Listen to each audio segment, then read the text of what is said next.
Assalamualaikum warahmatullahi wabarakatuh. Alhamdulillahilladzi anjala sakinata fi qulubil mu'minin liyazdadu imana ma imanihim.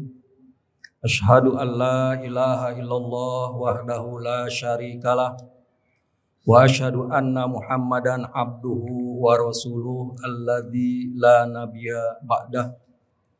Allahumma salli wa sallim wa barik ala sayyidina Muhammad wa ala alihi wa ashabihi ajmain. Wa qala Allah ta'ala fil Qur'anil Karim, a'udzu billahi minasy syaithanir rajim. Bismillahirrahmanirrahim.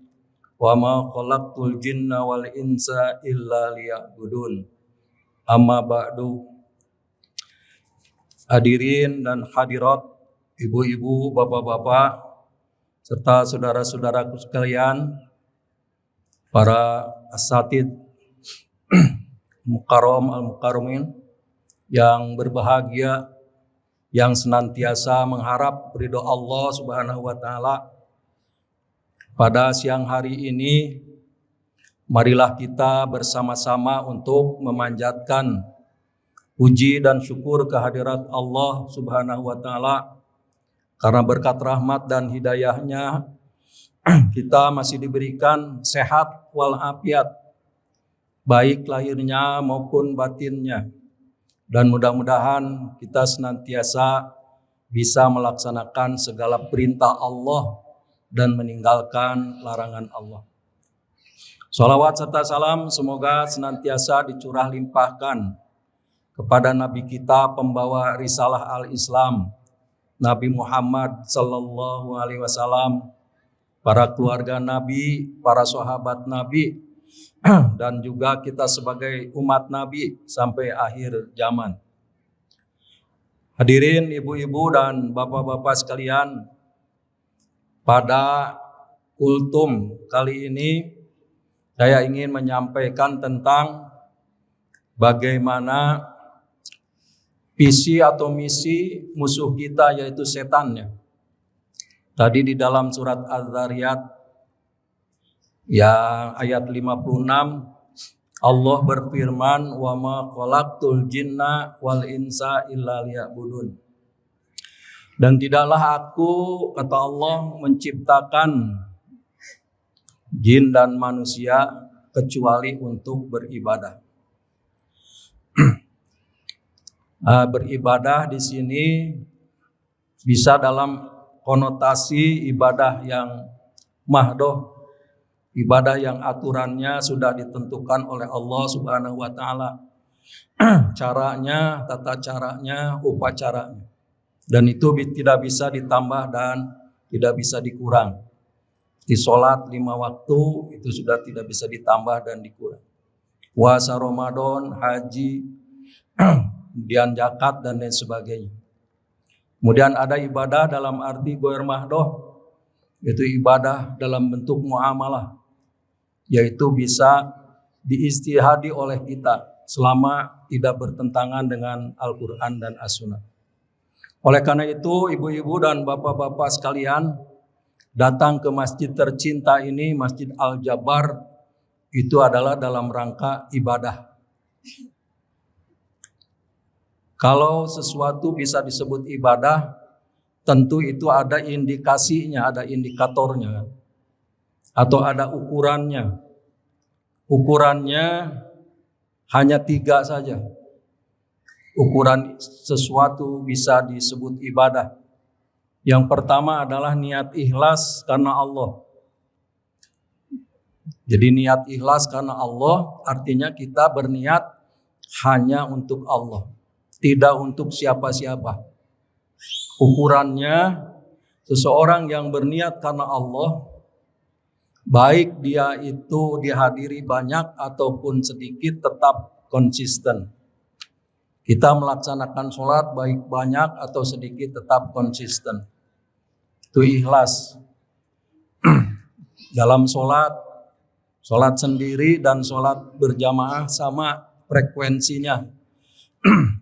Sholat berjamaah kita misalnya lama maka juga sholat sendiri juga harus lama sama. Nah, kalau belum berarti keikhlasan kita masih bisa dipertanyakan. Dan memang kalau sendiri itu kadangkala berbeda dengan sholat berjamaah. Ya.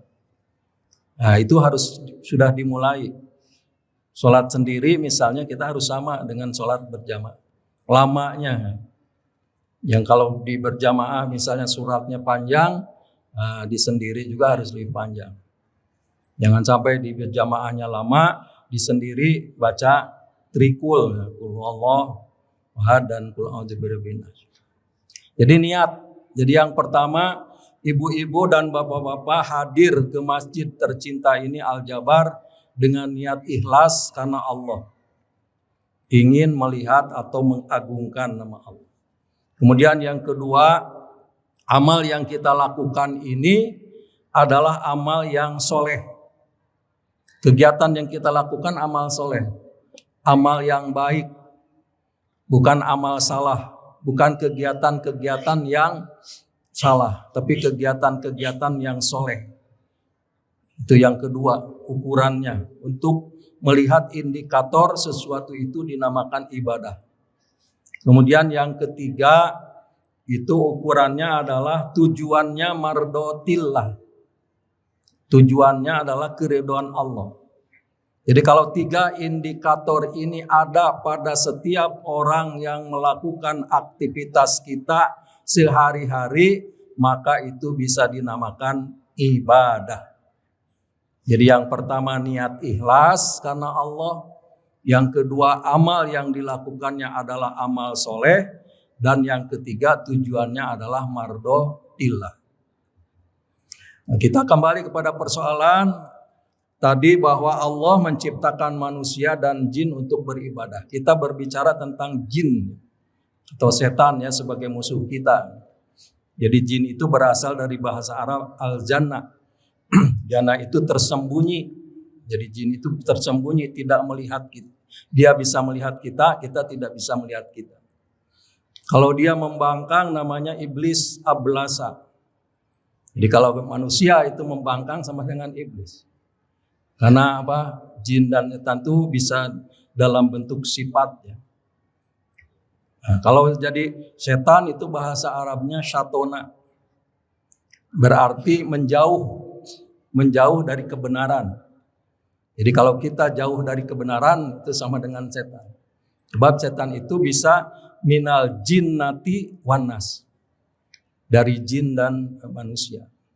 Kita bisa jadi sifat kita nanti suatu saat bisa sifat kemanusiaannya ada sifat kesetanan, ada sifat kemalaikatannya. Jadi manusia itu di tengah-tengah. Kalau dia lebih baik, super baik, maka dia akan mencapai nilai kemalaikatan yang tidak pernah berbuat salah. Kalau dia meluncur ke perbuatan yang salah, itu perbuatan setan. Nah, kita di tengah-tengah. Kadangkala berbuat baik dan kadangkala berbuat salah. Tengah-tengah memang manusia ini dinamis ya. Manusia itu dinamis. Dan tugas manusia adalah beribadah pada Allah dan juga memakmurkan seluruh alam ini. Nah, kita sekarang berbicaranya setan sebagai musuh kita ya. Supaya kita tahu takut-takut kita melakukan segala sesuatu ini ada dalam perangkap setan, dalam perangkap strategi setan. Kita ketahui dulu visinya ya, visi setan. Visi setan itu di dalam Al-Quran ada. Jadi visi setan itu adalah memperbudak manusia. Visi besarnya. Jadi memperbudak manusia dimanapun manusia berada. Dia tetap ingin diperbudak supaya jauh dari Allah. Setan itu kan satona ya. Jadi supaya jauh dari Allah.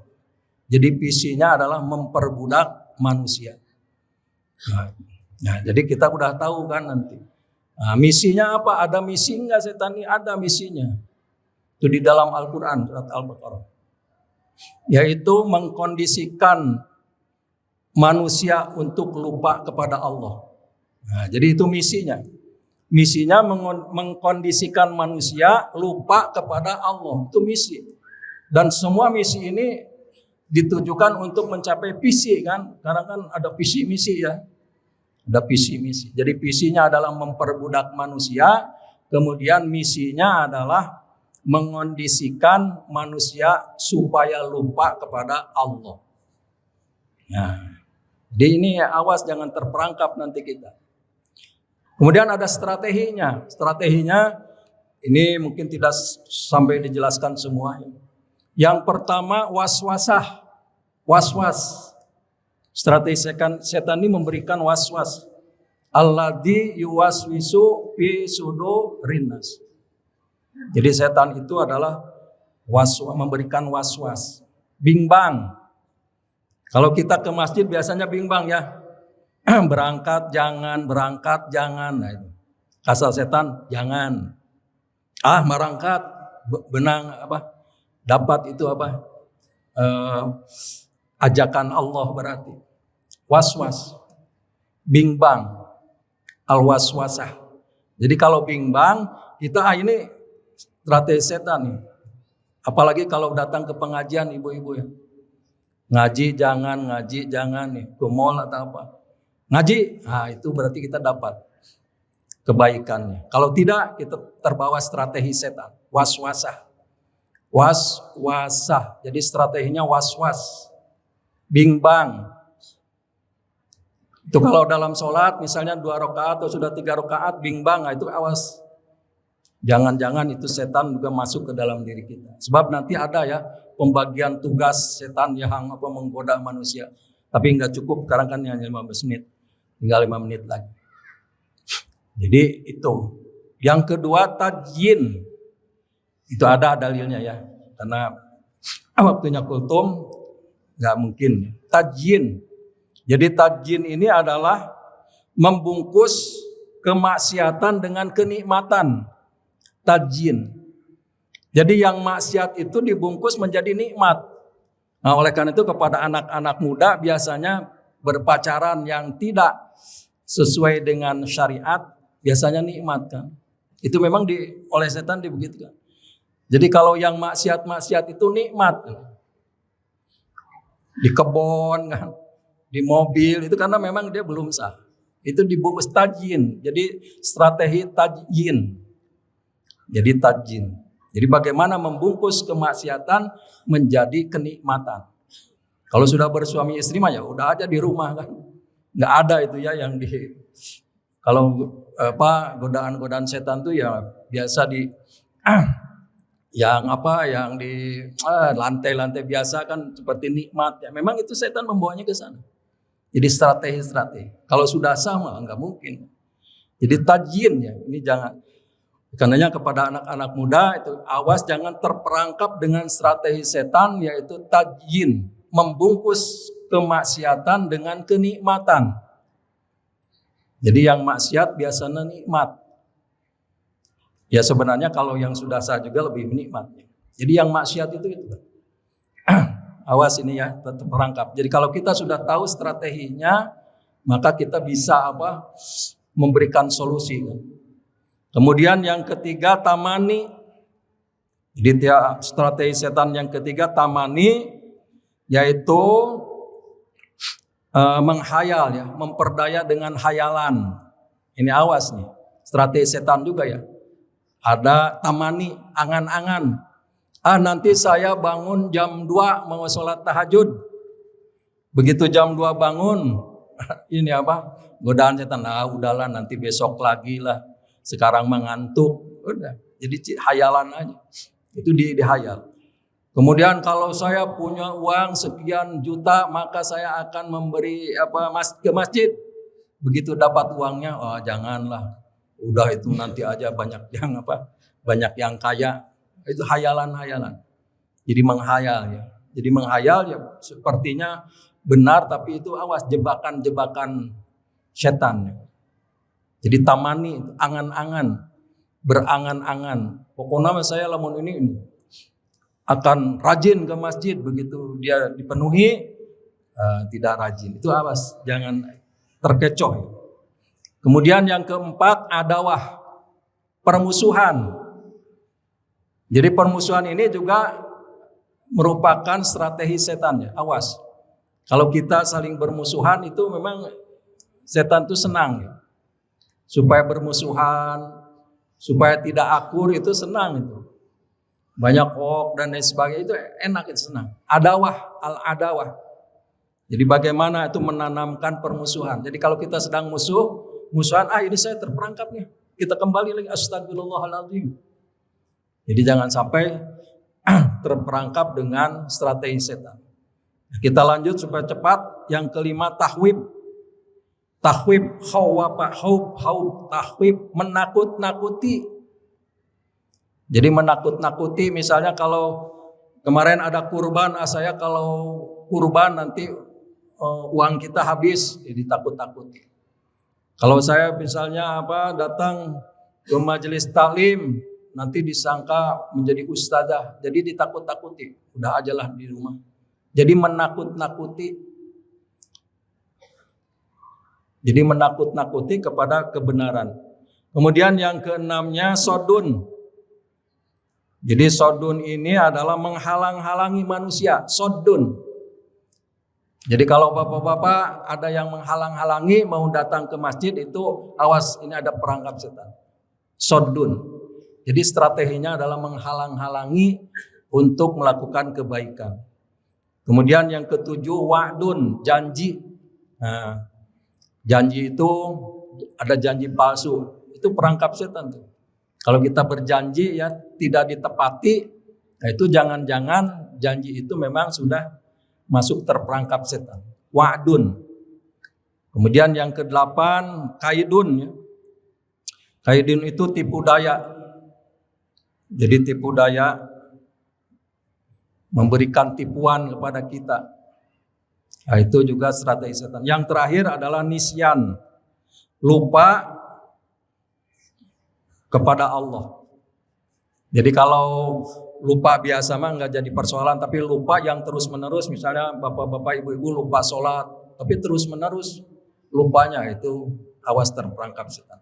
Jadi itulah bapak sekalian dan ibu-ibu 9 perangkap-perangkap setan yang ini kalau kita mengetahui maka itu bisa menjadi sesuatu yang untuk disolusikan. Yang pertama adalah was-was.